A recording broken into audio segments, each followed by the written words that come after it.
Today we are talking about the second time trap, burying your desires.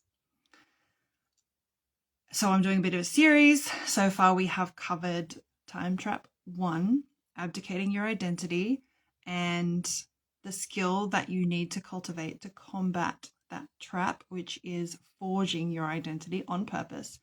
And so today we're going to start with burying your desires. So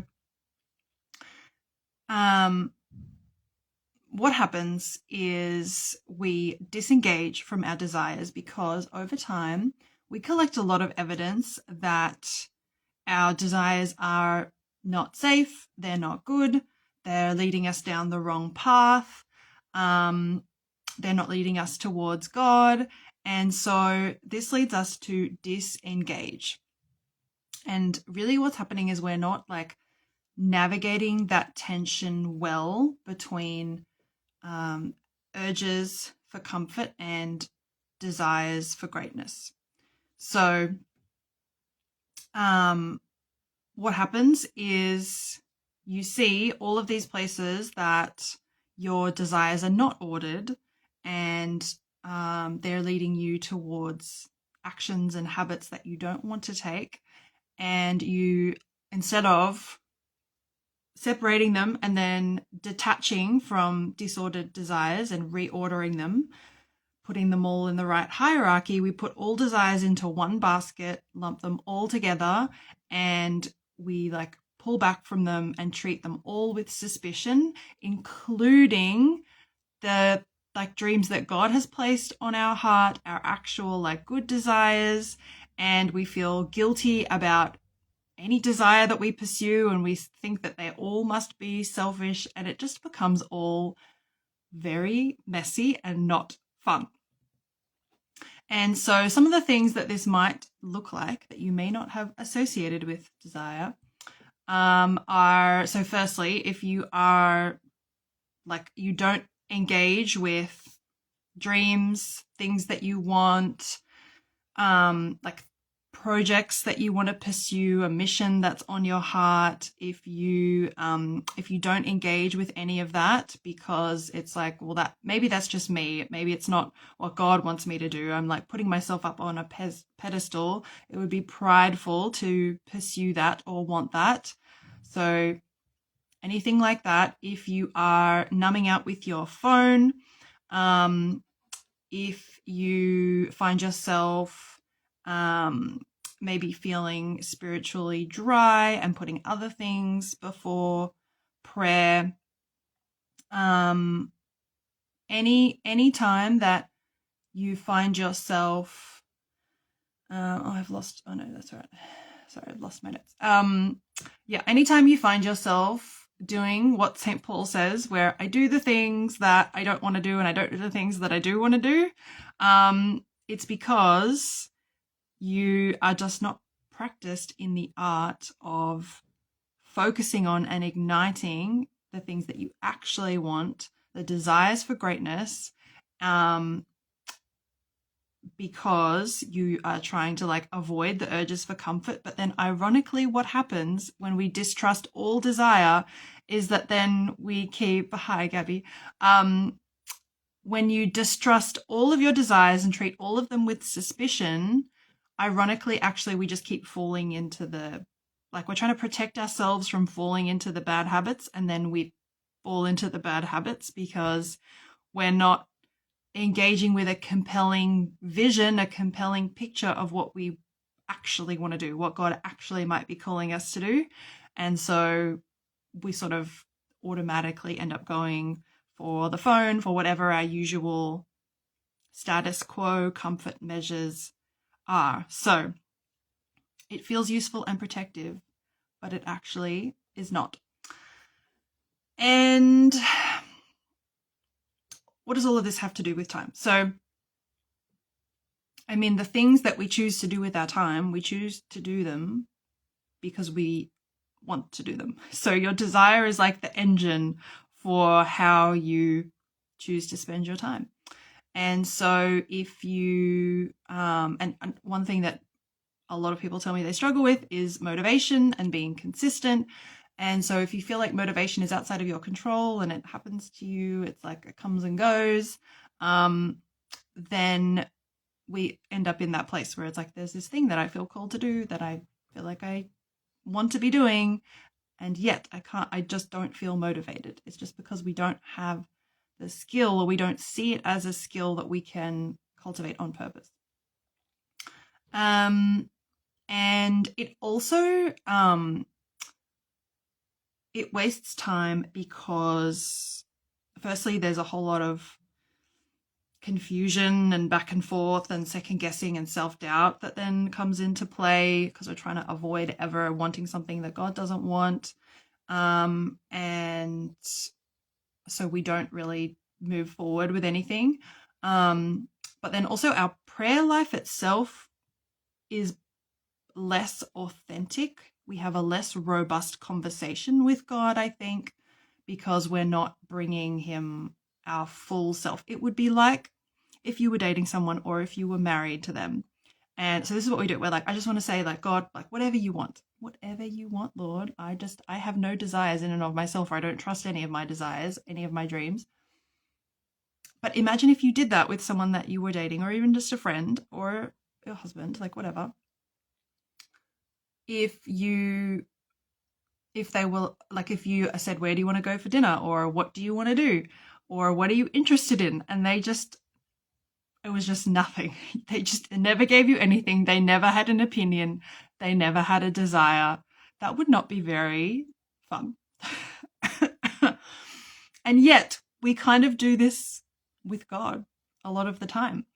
And so you just don't have as deep of a conversation. You don't get to connect with him over like, this is what I actually want. And if you see your desires as connection opportunities, like even the ones that you might judge. So even let's say like that the moment where you're like, I just have this urge to go on my phone. I really want to check my phone again, even though I just checked it. I want to go back on Instagram. You can take even that desire to our Lord, and it can be an opportunity to connect with him. And like that is the actual way that our desires become orders. You're like, Lord, I really want to go back on Instagram, and I feel a bit ashamed of that. And I don't want to do this other thing, and I feel ashamed that I don't want to do the thing that I should be doing, or that this work that actually is really important to me, or whatever. Then now you're having a real conversation. Now you're really connecting with him. Now he can really like give you his grace and strength in a really powerful way. So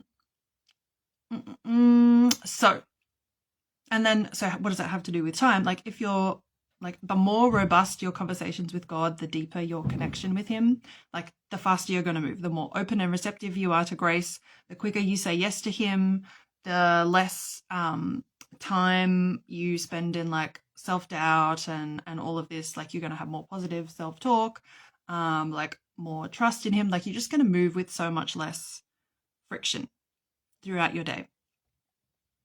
There are more ways, but I'll leave it there. I wanted to give a couple of examples. So this morning, actually, I was coaching a client, and she, like, this could just be so subtle. She felt she's been wanting to do a certain number of steps a day, and she felt that it was impossible because she didn't have enough time. It felt impossible. Like it's just can't happen. And what we realized is that it was a distraction from so because she wasn't focused on her real desire and the reasons like why she felt called to do it, the reasons why it felt compelling and important to her, her brain was just completely focused on all the reasons why it was going to be hard and uncomfortable. And she had like neck pain and her brain was focused on all the ways that it was going to be uncomfortable and not why it was compelling and desirable. And so like this is what happens.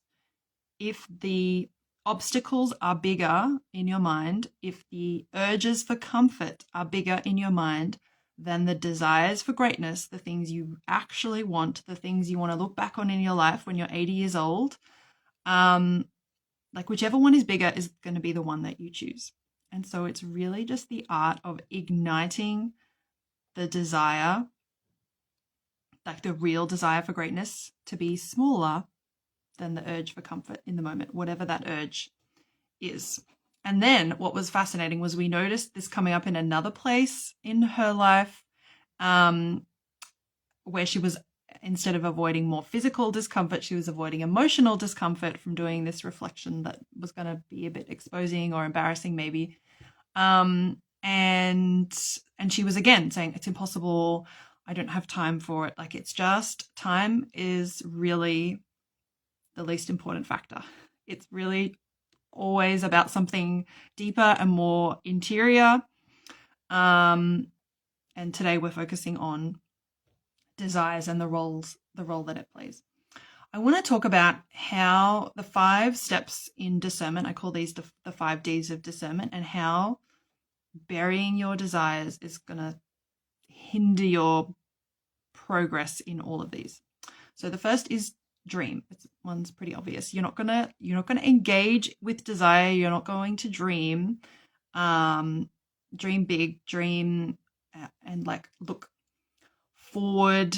And like, guys, God gave us desire to point to Him, and so if we are not engaging that desire muscle, that is going to hinder us from being pulled towards God, actually. So if you're burying your desires, if you don't trust them, you're not going to dream. And it's a problem, because the point of desire is to move us. It's supposed to, motivation, it's to move us, to get us going. And so if you're not really getting going, if you're not really moving, this could be a big part of why. So dream. Then the second step in discernment is discuss, i.e. discuss with God. Take it to Him, like take what you've dreamed up and say, Lord, this is what I want, honestly, authentically, vulnerably, all the things. And if you are in the habit of burying your desires, there's going to be some belief there that maybe God doesn't care about what you want, or that whatever I want must be bad and only what He wants is good. And it's just going to put a block. It's going to cause you to like distance yourself from Him. You're not going to connect with Him as deeply. So it's going to hinder your ability to really have a significant conversation with Him. Then deciding. This goes back to, I think I just said this thought, but like, if I want it, it means that it must be bad. Sometimes we believe this. And so if you believe that, then you're not going to decide to pursue it. So it slows down your decision making. Then so we've gone through dream, discuss, decide, do is the 4th step, taking action. And I think maybe you can kind of see the progression here. Since desire is like the engine of getting moving, you're not fueled up. You like second guess yourself, you stall, you like, maybe that small obstacle comes up and then you give up. So we don't take action. And then finally debrief, which is to evaluate and learn, essentially. And probably you're going to not have a great relationship with learning from your mistakes. Maybe there's a lot of shame that comes with it. Like any place that you perceive that you chose something wrong or something maybe out of line with God's will, you may judge yourself harshly for that. And then therefore, because it'll be so painful, you won't actually look at it. So you won't learn from it. So it blocks you in discerning in every stage. And discernment is ultimately intimacy with God, that relationship with Him. And so it's supposed to be debriefing and learning with Him. And so you're like, it just really, so this is the thing. Like, desire is supposed to lead us to God. And so when we bury our desire, instead of being led to God, we like create distance from him. And who wants us to get stuck in that place? The enemy. So it feels protective, but actually it's like imprisonment when you bury your desires. It keeps you from living the exact life that God is calling you to co-create with him. And tomorrow, maybe some point this week, I'm going to do part 2 where I'm going to talk about a little bit more the remedy, the skill that you have to cultivate to combat this time trap. But for the meantime, we will close it there. And this is one of the big parts of what I do in my free consultations. We like really explore, where am I stuck? What are the ways that I'm burying my desires? And like, I'll ask you many questions, and that first part is often very transformational for people. They have never considered many of the things that I ask them. And they're like, oh, that's a good question. I hadn't thought of that. And I always tell them, this is exactly why we're not really moving forward. You need a compelling vision. I say that goals are like glimpses of heaven. It's never really about the goal. It's like the growth that comes with the goal. So anyway, all that to say, this is what we do on the consult. We practice the skill of giving yourself permission to engage with your desires and to see, where am I prioritizing urges for comfort over desires for greatness? And it's like, just keeps reinforcing, oh yeah, I keep choosing the wrong thing, so my desires are bad. Like, let's help break that cycle. That is the work that we start to do on the consult. So it's totally worth doing. Even if you don't actually move forward in working with me, I would 100% do it. So if this was helpful to you and you are interested in that, send me a DM and let's get you on the calendar and let's have a chat about it. All right. Have an amazing day. God bless.